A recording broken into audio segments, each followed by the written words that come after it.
அனைவருக்கும் வணக்கம். நாம் தமிழர் கட்சியின் தகவல் தொழில்நுட்ப பாசறையின் பொறுப்பாளராக இருந்த தென்னகம் விஷ்ணு அவர்கள் கட்சியிலிருந்து நீக்கப்பட்டிருக்காரு. அண்ணன் சீமான் அவர்கள் தான் நீக்கியிருக்காங்க.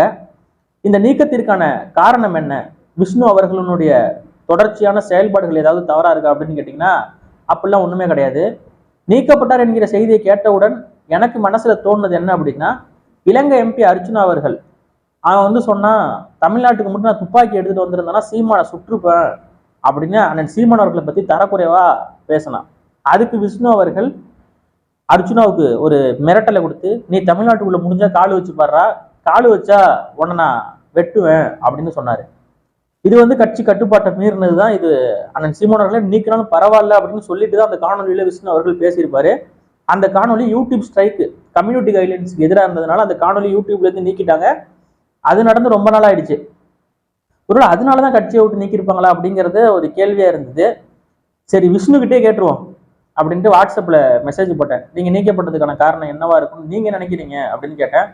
ரிப்ளை எதுவும் பண்ணல. ஃபோன் பண்ணி கேட்கலாம் அப்படின்னு பார்த்தா சங்கட்டமான சூழ்நிலையில இருப்பாரு. இந்த டைம்ல அவரை போய் நம்ம டிஸ்டர்ப் பண்ணிட்டு இருக்கிறது நல்லா இருக்காது.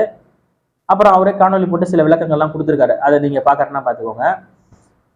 ஆனா அவருடைய தொடர்ச்சியான செயல்பாடுகளை வச்சுதான் கட்சியிலிருந்து நீக்கப்பட்டாரா அப்படின்னு கேட்டீங்கன்னா அது இல்லை. ஒண்ணுமே இல்லை. காரணம் நான் சொல்றேன் பாருங்க. காரணம் ஒரு சமீபத்திய 4-5 காணொலி, பாரிசாலன் குறித்தான காணொலி. அந்த காணொலியில பாரிசாலன் அவர்களை ஆதரிச்சு தமிழ் கடவுள் முருகன் என்கிற தலைப்புல பாரிசாலன் அவர்களுக்கும் போலிடாக்ஸ் விக்கிக்கும் நடந்த விவாதத்துல பாரிசாலனுக்கு ஆதரவாக தென்னகம் விஷ்ணு காணொலி போட்டிருந்தாரு. இந்த இடத்துல பாரிசாலனை ஆதரிச்சது தப்பா அப்படின்னு கேட்டீங்கன்னா தப்புன்னு நான் சொல்ல மாட்டேன். அது அவருடைய உரிமை. பாரிசாலனை ஆதரிச்சு பேசுனது அவருடைய உரிமை. ஆனா பாரிசாலன் என்னைக்கா இருந்தாலும் தமிழ் தேசியத்துக்கே எதிராக செயல்படக்கூடிய ஆளா ஒரு நாள் மாறுவாருங்கிறது எனக்கு எந்த மாற்று கருத்தும் இல்லை. ஏன்னா அவரு ஒரு அமைப்பா இருக்கலாம். இல்லை, இது டாபிக் மாதிரி போகுது. இதை முடிச்சுட்டு அதுக்கப்புறமேட்டுக்கு பாரிசாலனுக்கு வருவோம். இப்போ பாரிசாலன் அவர்களை ஆதரிச்சு தென்னகம் விஷ்ணு அவர்கள் ஒரு காணொலி போடுறாரு. அந்த காணொலிக்கு கீழே கமெண்ட்ல ஏன் பாரிசாலனை நீங்க ஆதரிக்கிறீங்க? தேர்தல் நேரத்துல பாரிசாலன் நமக்கு எதிராக எவ்வளவு விஷயங்களை பேசினாரு, அவதூறு பரப்புனாரு. தாவேக்கா செய்த அதே அவதூறை பாரிசாலனும் கையில் எடுத்து சீமான் அவர்கள் பெட்டி வாங்கிட்டாருங்கிற கொண்டு, சாட்டை துறைமுகன் ஒரு பெண்ணோடு திரையரங்குக்கு போனாருங்கிறத கொண்டு எல்லாத்தையும் தாவேக்கா என்னென்ன செஞ்சதோ அது அத்தனையும் பாரிசாலன் செஞ்சாரு. அந்த பாரிசாலனை நீங்க ஏன் ஆதரிக்கிறீங்க அப்படின்னு கேட்டாங்க. இதுக்கு பதில் கொடுக்குற வகையில தென்னகம் விஷ்ணு அவர்கள் இன்னொரு காணொலி போடுறாரு. இந்த காணொலியில ஒரு வார்த்தையை விடுறாருங்க. இந்த வார்த்தை தான் தென்னகம் விஷ்ணு நீக்கப்பட்டதற்கான காரணமாக எனக்கு சொல்லப்பட்டது. என்ன அப்படின்னா, என்ன சொல்லியிருக்காரு நீங்க பார்த்துட்டு வந்துருங்களேன். பாரிசாலன் அவர்கள் கடந்த தேர்தல் காலகட்டத்தில் நாம் தமிழர் கட்சி மீது ஒரு குற்றச்சாட்டுகளை முன் வச்சார், பல விமர்சனங்களை முன் வச்சார். அப்படி நாம் அவரை தமிழ் தேசியவாதியா தான் பார்க்கிறோம். நம்மளும் ஒரு தமிழ் தேசிய அரசியல் கட்சி தான். அப்படிப்பட்ட பாரிசாலன் அவர்கள் தேர்தல் காலகட்டங்கள்ல நம் மீது விமர்சனம் வைக்க காரணம் என்ன? தேர்தல் என்று தெரிஞ்சும் நம்ம மேல காரணம் வைக்க ஒரு கருத்து முரண்பாடுகளை வைக்கிறாருன்னா வேற ஏதாவது வன்மத்தோட செயல்படுறாரா? அது நமக்கு தெரியல. அது வன்மத்தோட செயல்படுறாரு. நான் அப்படி பார்க்கல. விமர்சிச்சாரு. இப்ப நான் அப்படி சொல்றதுனாலே சில பேருக்கு என்ன இப்படி பேசுறான் அப்படின்னு சில பேர் நினைக்கலாம். நீங்க நினைக்கிறது நான் பேச முடியாது. புரியுதுங்களா? நான் பொதுவா என்ன பாக்குறேன், இது மாதிரி மக்கள் எதிர்ப்பு தெரிவிக்கிறாங்க. ஏன் அப்படி ஆதரிக்கிறேன்னு கேட்கும்போது, நீங்க நினைக்கிறதெல்லாம் நான் பேச முடியாது அப்படின்னு ஒரு வார்த்தையை விட்டுட்டாரு. இதுலதான் அண்ணன் சீமான் அவர்கள் கொஞ்சம் கோபம் அடைந்ததாக சொல்லப்படுது. நீங்க நினைக்கிறதெல்லாம் நான் பேச முடியாது அப்படின்னா நீ என்ன வேணாலும் பேசிக்கப்பா, கட்சியிலேருந்து வெளியே போய் பேசிக்கன்னு அண்ணன் சீமான் அவர்கள் பக்கத்துல இருக்கக்கூடிய ஆட்கள் சொன்னதாகவும், இதுக்குதான் அண்ணன் சீமான் அவர்கள் கட்சியிலேருந்து தென்னகம் விஷ்ணு நீக்கப்பட்டதாக எனக்கு கிடைத்த தகவல். இதுக்கு அண்ணன் சீமான் அவர்களுக்கு நிறைய பேர் வாட்ஸ்அப் மூலியமாவே இதை பத்தி அனுப்பியிருக்கிறாங்க. ஏன்னா மற்ற நேரங்கள்ல நாம் தமிழர் கட்சியின் மீது 1000 விமர்சனங்கள் இருந்தாலும் அதை விமர்சனம் வைக்கலாம். தேர்தல் நேரத்துல ஒன்னா நிக்க வேண்டிய தமிழ் தேசிய ஏனைய இயக்கங்கள் தேர்தல் நேரத்துல நாம் தமிழர் கட்சிக்கு எதிராக எவ்வளவோ வேலைகளை செஞ்சாங்க. அதுல முக்கியமான ஆள் இந்த பாரிசாலன். நம்ம போலிடாக்ஸ் விக்கி அவரை எதிர்க்கணும் அப்படின்னு நம்ம நேரடியாக எதிர்த்துட்டு போயிடலாம். பாரிசாலன் மூலியமா போகணும்னு அவசியம் இல்லை. திருமுருகாற்றுப்படையும் பரிபாடலும் சிலப்பதிகாரம் அதுக்கு முந்தைய இருக்கக்கூடிய வரலாறுகளை நம்மளாலையும் படிக்க முடியும். நம்ம படிச்சுட்டு தமிழ் கடவுள் தான் முருகன், வடக்குல ஒன்றும் பிறக்கல, அவர் மனிதனா வாழ்ந்துதான் கடவுளா மாறினாரு, சிவனுக்கு பிறந்ததுனாலே பிறப்பால ஒரு கடவுள் கிடையாதுங்கிறத நம்ம வரலாற்று பூர்வமா நம்ம தெரிஞ்சதை படிச்சுக்கிட்டு நம்ம நேரடியாக அவருக்கு பதில் காணொலி போட்டுக்கலாம். பாரிசாலன் மூலியமா போகணுங்கிற அவசியம் இல்லைங்கிறது என்னுடைய கருத்து. ஆனா இந்த நேரத்துல இந்த விஷயத்தில் நானும் பாரிசாலனுக்கு ஆதரவா தான் நிக்கிறேன். சரி, இப்ப பாரிசாலனுக்கு வருவோமே. இந்த பாரிசாலனை எந்த இடத்துலையுமே நம்ம ஆதரிக்க கூடாது, பாரிசாலன் சொல்றது சரிங்கிறத பேசக்கூடாது அப்படிங்கிறத இந்த இடத்துல நான் வந்து சொல்லிக்க விரும்புறேன். கசப்பா இருந்தாலும் அதான் உண்மை.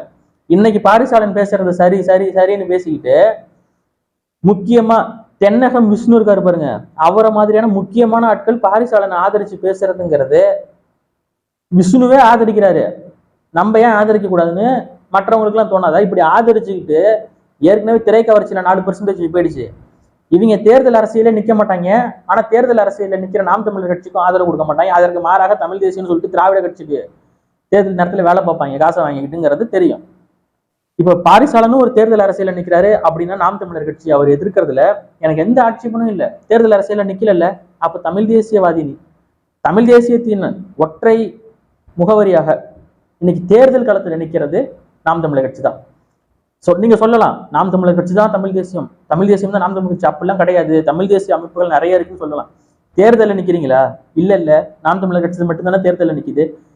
திராவிட இயக்கங்கள், திராவிட அமைப்புகள் நிறைய இருக்கு. தேர்தல் நேரத்துல திமுக பின்னாடி எல்லாம் ஒண்ணு சேர்றது இல்லையா? அந்த மாதிரி ஒண்ணு சேர்ந்து நிக்கல. அதற்கு மாறாக தாவேகா செஞ்ச அந்த போலி விவாதத்தை, அந்த போலி அவதூறுகளை இந்த தமிழ் தேசிய இயக்கங்களும் இந்த பாரிசாலனும் செஞ்சாங்கிறது மன்னிக்க முடியாத, ஏற்றுக்கொள்ள முடியாத துரோகமாக நாங்க பாக்குறோம். இந்த தேர்தலில் நாம் தமிழர் கட்சி பெரிய வீழ்ச்சி அடைஞ்சது. அது அந்த தேர்தல் முடிவு வெளிவந்த அந்த நாள்ல இருந்து ஒரு வாரத்துக்கு எங்களுடைய மனநிலையெல்லாம் எப்படி இருந்ததுங்கிறத வெளியில சொல்ல முடியாது, வெளியில உண்மையை சொல்ல முடியாதுங்க. அந்த அளவுக்கு ஒரு வாரம் ஃபுல் ஃபிளாட்னு சொல்லலாம். அந்த மாதிரியான புரிஞ்சுக்கோங்க, அந்த மாதிரி தான் இருந்தது எங்களோட நிலைமை. அவ்வளோ வேதனை, வெட்கி தலை குனிஞ்சோம், வெளியில தலை காட்ட முடியாம வெட்கி தலை குனிந்தோம். யாரு முன்னாடி? கோமாளிகள் முன்னாடி, அரசியல் அறிவற்ற ஒண்ணுமே தெரியாத தற்குறிகள் முன்னாடியே வெக்கி தலை குனிஞ்சு வெக்கப்பட்டு வேதனைப்பட்டு துக்கப்பட்டு துயரப்பட்டு ஒரு வாரத்துக்கு தலையில துண்டை போட்டுக்கிட்டு தெரிஞ்சுக்கிட்டு இருந்தோங்கிறதான் உண்மை. இதை கோபத்தெல்லாம் நான் மறக்கவும் மாட்டேன், மன்னிக்கவும் மாட்டேங்க. இந்த முக்கியமா நம்ம கூடவே இருந்து துரோகம் செஞ்சது என்ன மன்னிக்க முடியாத, ஏற்றுக்கொள்ள முடியாத விஷயமாக நான் பாரிசாலனை இன்னைய வரைக்கும் பாக்குறேன். அதே மாதிரி இந்த முருகன் தமிழ் கடவுள் அப்படிங்கிறத நிரூபிக்கிறதுக்கு பாரிசாலன் மூலியமா தான் போனோம். என் திருமுருகாற்று படையும் பரிபாடலும் பாரிசாலனுக்கு மட்டும்தான் தெரியுமா? முந்தைய வரலாறுகள் அதெல்லாம் பாரிசாலனுக்கு மட்டும்தான் தெரியுமா? நமக்கு படிக்க முடியாதா? உங்களால படிக்க முடியாது. நீங்க நேரடியா போங்க, போலி டாக்ஸ் கிட்ட நீங்க நேரா போதுங்க. நாம் தமிழர் கட்சியில இல்லையா பாசறை? இதுக்குன்னு பாசறை இல்லையா? இதுக்குன்னு பாசறை இருக்குல்ல, வீர முன்னணி பாசறை இருக்கு இல்லைங்க. அந்த பாசறை மூலியமா நீங்க நேரடியா மோதுங்க. இதுக்கு பாரிசாலன் ஒரு ஆள் வேணுமா உங்களுக்கு இலக்கியங்களை தெரிஞ்சுக்கிறதுக்கு? அப்படிங்கறது என்னுடைய கேள்வியா இருக்கு. இந்த நேரத்துல தென்னகம் விஷ்ணு அவர்களை நீக்கப்பட்டதுங்கிறது ஒரு சரியான முடிவாகத்தான் நான் பாக்குறேன். ஏன்னா நேரடியா அண்ணன் சீமான் அவர்களை தென்னகம் விஷ்ணு அணுக முடியாது. ஆனா இந்த நீக்கம் என்பது தற்காலிகமாகத்தான் இருக்க வேண்டும். மீண்டும் தென்னகம் விஷ்ணு கட்சியில் இணைந்து தீவிரமாக, இதற்கு முன்னாடி இருந்ததை விட தீவிரமா செயலாற்ற வேண்டும். ஏன்னா தென்னகம் விஷ்ணு மாதிரியான ஒரு உண்மையான நேர்மையான ஆட்கள் கிடைக்க மாட்டாங்க. அது எந்த மாற்று கருத்தும் இல்லை. ஏன்னா இன்னைக்கும் தெரிஞ்ச அவர் என்னுடைய நண்பர். நான் நிறைய முறை அவர்கிட்ட நேரடியாக ஃபோனில் பேசியிருக்கேன். நேரில் என்ஐஏ அலுவலகத்துக்கு வந்தப்போ நேரில் போய் பார்த்து வாழ்த்துக்களும் சொல்லியிருக்கேன். எல்லாமே எனக்கு தெரியும். அவரு மீண்டும் கட்சியில் இணைஞ்சு பயணிக்கணுங்கிறது தான் என்னுடைய ஆசை. இந்த நேரத்தில் நேராக அண்ணன் சீமான் அவர்கள் இதை பற்றி பேச முடியாது. ஏன்னா பாரிசாலன் அப்படி பெரிய ஆள் மாதிரியும் அந்த அளவுக்கு ஒரு ஒருத்தர் இல்லை. அண்ணன் சீமான் வந்து இதை இறங்கி பேசுகிற அளவுக்கு இது தற்காலிகமான நீக்கமாகத்தான் இருக்க வேண்டும் என்பது என்னுடைய ஆசை. மீண்டும் தென்னகம் விஷ்ணு அவர்கள் கட்சியில் இணைக்கப்படுவார். அதை மக்கள் விரும்புகிறாங்க. காணொலியோட கமெண்ட் செக்ஷன்ல ஃபுல்லா வாசிக்கிறேன். தம்பி விஷ்ணு கவலைப்படாத, மீண்டும் நீ கட்சியில இணைக்கப்படுவாய். இந்த நீக்கம் என்பது புரிந்து கொள்ள வேண்டும் என்பதற்காக தான். இந்த நீக்கம் உன்னை ஒருபோதும் சிதைக்காது, பதிலாக செதுக்கும். இப்ப ஜெயில பிடிச்சு போடுறாங்க, திருட்டு பைய பொறுக்கி பையில தான் சிறை சிதைக்கும், போராளிகள் வந்து சிறை செதுக்குமாங்க. இது உங்களை பக்குவப்படுத்தும். இப்போ அண்ணன் சீமான் அவர்களே தவறு செஞ்சா நாங்க எதிர்த்து கேள்வி கேட்போம், முட்டு கொடுக்க மாட்டோம் அப்படின்னு நாம் தமிழர் கட்சிக்காரங்க சொல்றீங்க. என்னை பொறுத்தவரை கேட்டது தவறான வாதங்கிறேன். அண்ணன் சீமான் அவர்களுக்கு ஒரு கட்சியினுடைய தலைவர், அவர் எடுக்கிற அந்த மாண்பையும் அவர் செய்யறதையும் நம்ம வந்து அதை ஒரு தனிப்பட்ட முறையில தான் பேசிக்கணுமே ஒழிய, நம்ம அதே இப்ப இது மற்ற கட்சி தலைவர்கள்லாம் எவ்வளவு தப்பு செஞ்சாலும் முட்டு கொடுக்கறதுக்கு ஒரு கூட்டம் இருக்கு. அப்படி இருக்கிறதுனாலதான் அவங்க இன்னைக்கு அதிகாரத்துல இருக்காங்க. நம்ம எதுக்கு எடுத்தாலும் போய் கடிச்சு கடிச்சு கடிச்சு கடிச்சு வச்சுக்கிட்டு இருக்க முடியாது அண்ணனை. இப்போ நாளைக்கேங்க, இன்னைக்கே இப்ப தாவேக்கா ஆட்சியில இருக்குங்க, ஒரு நாம் தமிழர் கட்சியில தாவேக்கா விமர்சிக்கக்கூடிய ஒரு 10 பேர்த்த தூக்கி அரெஸ்ட் பண்ணிட்டாங்க. சரி விடுங்க பாத்துக்கலாம், அப்புறம் என்னங்க நீங்களே இவ்வளவு பிரச்சனை இருந்தப்ப நானே எவ்வளவு ஹெல்ப் பண்ணிருக்கேன் அப்படின்னு அண்ணன் சீமான் அவர்கள் பேசி நம்மளை வெளியில கொண்டுட்டு வர்றது, அது வந்து எப்படி ஒரு எல்லாமே லிங்க் இருந்தா தாங்க பண்ண முடியும். எதுவுமே வந்து நேரா போயிட்டு இருக்க முடியாது. தேர்தல் அரசியல்ல ஈடுபட்டு இருக்கக்கூடிய எல்லாருக்கும் தெரியும். இதை வந்து வெளிப்படையாகவும் சொல்ல முடியாது, அது நிறைய இருக்கு. அது நீங்க தேர்தல் அரசியல்ல இன்னும் தீவிரமா உள்ள வரும்போது நம்ம எல்லாருக்குமே புரியும். தென்னக விஷ்ணு அவர்கள் இதெல்லாம் புரியாத ஆள் கிடையவே கிடையாது, அவருக்கு எல்லாம் தெரியும்.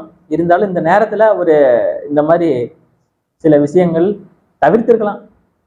ஏன் தவிர்த்திருக்கலாம் அப்படின்னு நான் சொல்றேன் அப்படின்னா, அதையும் இந்த இடத்துல முக்கியமா நான் சொல்லிடுறேன். ஏன் தவிர்த்திருக்க வேண்டும் பாரிசாலனை ஆதரித்து பேசியதை அப்படிங்கிறத இந்த இடத்துல தெளிவா சொல்லிடுறேன். பாரிசாலன் நாம் தமிழர் கட்சியை விமர்சிக்கும் போது அதை கடந்து தானே போனீங்க, தவிர்த்துட்டீங்கல்ல, அதே மாதிரி இதையும் தவிர்த்திருக்கணுங்கிறேன், அதே மாதிரி இதையும் கடந்து போயிருக்கணுங்கிறேன். கடந்த அதை கடந்து இப்ப தம்பி விமல் இருக்காரு, விமல் ஊடகம்னு ஒருத்தர் இருக்காரு, அவரு பாரிசாலன் ஆதரிச்சு பேசினாரு. ஆனா அதுக்கு முன்னாடி பாரிசாலன் தவறு செஞ்சப்ப அது தவறுதான், ஒரு துரோகம் பண்றாரு, துரோகின்னு சொல்லிட்டு பேசினாரா இல்லையா? அதையும் பேசிட்டு இப்ப இது இன்னைக்கு ஆதரிச்சும் பேசுறாரு. எதிர்க்க வேண்டிய நேரத்துல எதிர்த்துட்டு ஆதரிக்க வேண்டிய நேரத்துல ஆதரிச்சா பிரச்சனை இல்லை. ஆனா நீங்க எதிர்க்க வேண்டிய நேரத்துல எல்லாம் விட்டுட்டீங்க, கடந்து போயிட்டீங்க, பகையை வளர்க்க வேணான்ட்டு போயிட்டீங்க. இப்ப இதே பகையை வளர்க்க வேண்டாம் என்று நீங்க பாரிசாலன் கிட்ட சொல்லுங்க, நாம் தமிழர் கட்சியை விமர்சிக்காதீங்க, எதுவாக இருந்தாலும் தனிப்பட்ட முறையில போன் பண்ணி அண்ணன் சீமான் கிட்டையும் சாட்டை துரைமுருகன் கிட்டையும் நீங்க பேசிக்கங்க அப்படின்னு பாரிசாலன் கிட்ட சொன்னா அது ஒரு நியாயங்க. நீங்களே இப்ப தென்னக மிஷு சொல்றாரு, நான் பாரிசாலனுக்கு போன் பண்ணி தனிப்பட்ட முறையில திட்டினேன், ஏன் இப்படி பண்றீங்கன்னு கேட்டேன் அப்படிங்கிறார். அதே பாரிசாலன் அவர்கள் தனிப்பட்ட முறையில சீமான் அண்ணனுக்கோ சாட்டை துரைமுருகன் அண்ணனுக்கோ இடும்பாவன கார்த்தி அண்ணனுக்கோ தனிப்பட்ட முறையில போன் பண்ணி நீங்க ஏன் திமுக எதிர்க்கிறத விட்டுட்டு தாவேக்காவே எதிர்க்கிறீங்க அப்படின்னு அவரும் திட்டிருக்கலாம். ஆனா இவர் பொது வெளியில உட்காந்துட்டு என்னென்ன எழுதுனாங்க, என்னென்ன பண்ணினாங்க அப்படிங்கிறத பார்த்துக்கணும். அது உங்களுக்கு புரியாம இருக்க வாய்ப்பு இல்லை. நானே உங்களுக்கு அப்புறம் இன்னைக்கு கட்சிக்குள்ள வந்தவன் நான், உங்க அளவுக்கு அனுபவம் கூட எனக்கு கிடையாது, அதுதான் உண்மை. அவ்வளவுதான். நன்றி, வணக்கம்.